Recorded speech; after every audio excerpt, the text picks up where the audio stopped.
Bonsoir les amis, bonsoir les amours, bonsoir les loulous, bonsoir les chouchous, bonsoir les auditeurs de Radio Avignon. Pour faire honneur à Sim Stafa qui a voulu ce soir me poser des questions sur ce que je pense de la normalisation des relations entre le Maroc et Israël, je tiens à préciser qu'il y a 10 ans, j'ai vomi un premier livre qui s'appelle La Renaissance, qu'il ne faut surtout pas acheter parce que je vais le rééditer avec un éditeur qui me payera cette fois-ci parce qu'en 10 ans je n'ai jamais touché de droit d'auteur, mais il reste ma Bible, c'est La Renaissance.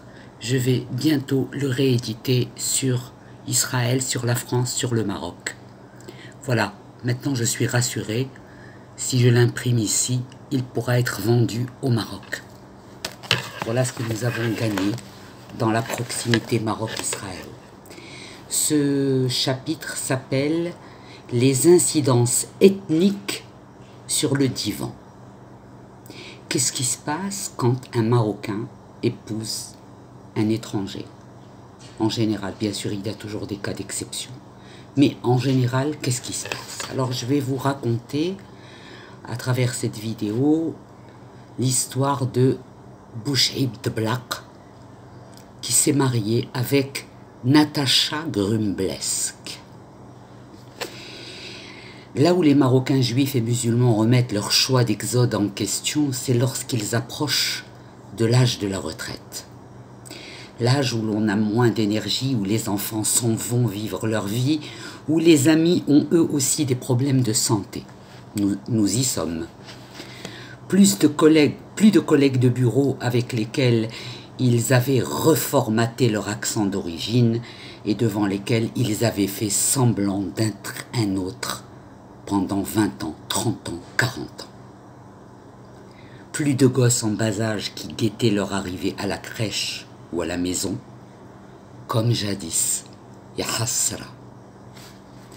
Aujourd'hui, ces enfants pour lesquels vous avez galéré voudraient bien vous trouver une crèche ou un home de vieillards où vous déposez à leur tour pour que vous leur posiez moins de problèmes avec vos propos qu'ils trouvent redondants.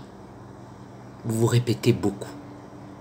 Oui, c'est vrai, vous commencez à radoter et quand ils viennent vous rendre visite après 3 heures de périphérique, eh ben, vous leur fatiguez les nerfs en racontant les mêmes histoires du passé ou que celles de la dernière fois. Normal, il ne se passe plus grand-chose dans vos vies.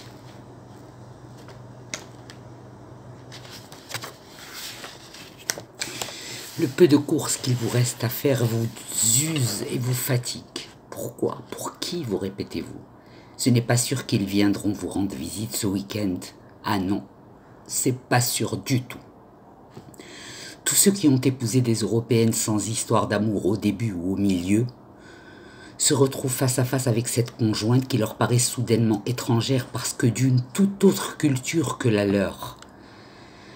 Un handicap dont ils avaient fait semblant de ne pas tenir compte pendant toutes ces longues années de mariage. Steve de Blaq, fils de Boucheib de Blaq et de Natacha Grumblesk, vient voir sa grand-mère Zahra de Blaq qui habite à Drbrelef à Casablanca. Tous les voisins de la Zahra débarquent les uns après les autres pour venir lui souhaiter la bienvenue et l'embrassent 3 fois sur chaque joue. Marhaba boulidi ou marhaba boulidi, vous savez comment sont les Marocains. Steve nettoie furtivement son visage de toute cette salive laissée par leur bouche pleine de tendresse et bavant d'amour. Les humains acceptent souvent la bave d'un chien qui les lèche et s'en défont avec un rictus de dégoût quand elle émane de la bouche des êtres qui veulent leur démontrer leur amour avec un naturel presque animal. Les bisous mouillés sont souvent pleins de larmes. Steve n'avait jamais encore rencontré sa grand-mère puisqu'il passait jusque-là toutes ses vacances à l'île de Ré, chez sa grand-mère maternelle d'origine allemande. Mais que suis-je venu faire dans ces vacances de galère, se répétait-il sans cesse au fond de lui. En fait, il avait voulu faire plaisir à son père Bouchaïb, qui pour une fois, en 20 ans de mariage avec Natacha, avait décidé de passer ses vacances avec sa famille. Le gros handicap de Steve résidait dans le fait qu'il ne comprenait pas un traître mot de ce que sa grand-mère lui racontait. Lella Zahra ignorait encore que son petit-fils ne connaissait pas un seul mot d'arabe. Il faudra tout lui traduire. Ok, nous traduirons l'intraduisible. Nos expressions et nos proverbes n'appartiennent qu'à nous. Nous les Marocains sommes assez tolérants pour accepter et aimer Steve de Black. Nous ne pouvons pas rejeter notre petit-fils qui a effectivement un faciès et des façons de vivre très différents des nôtres, mais qui fait quand même partie de notre arbre généalogique. Bouchaïb avait quitté le Maroc en 68 à l'âge de 18 ans. Et comme tous les Marocains de cette époque, il voulait démontrer son émancipation et sa modernité à travers le mariage avec une étrangère, une blonde, en émoi devant nos tables abondantes, et rêvant de nous abandonner dès qu'elle aura terminé son repas. Nous sommes trop bruyants et trop émotifs pour son goût. Elle ne le dit pas encore, mais ce sera pour très bientôt, lorsqu'elle confondra notre affection avec de l'envahissement.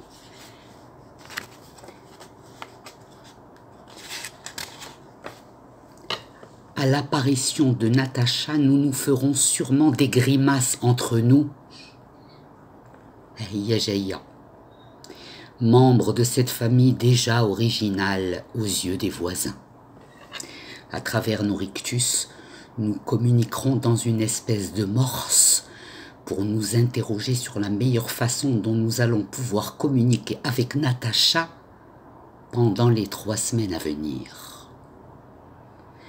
Pour l'instant, taisons-nous, elle est la mère de notre neveu. Pendant la 2e semaine de leurs vacances au Maroc, Bouchaïb de Black fut invité de toutes parts par sa famille marocaine et décida d'amener Steve pour enfin découvrir ses cousines habitant à Ben Guerir avant Marrakech.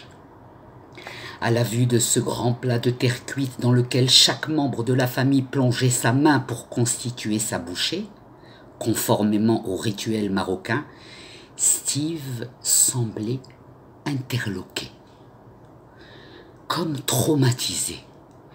Il restait dubitatif face au nombre de mains approchant le plat d'une façon chorégraphique pour y tremper un bout de pain dans la sauce. La cousine de son père, assise à sa droite, lui envoya par mégarde un bout de viande huileuse sur son bermuda blanc.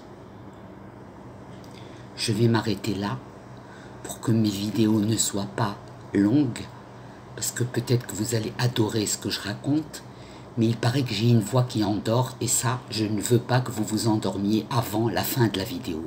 Donc je vous en fais 2 pour vous raconter l'histoire de Steve de Black en l'honneur de Radio Avignon. À tout à l'heure.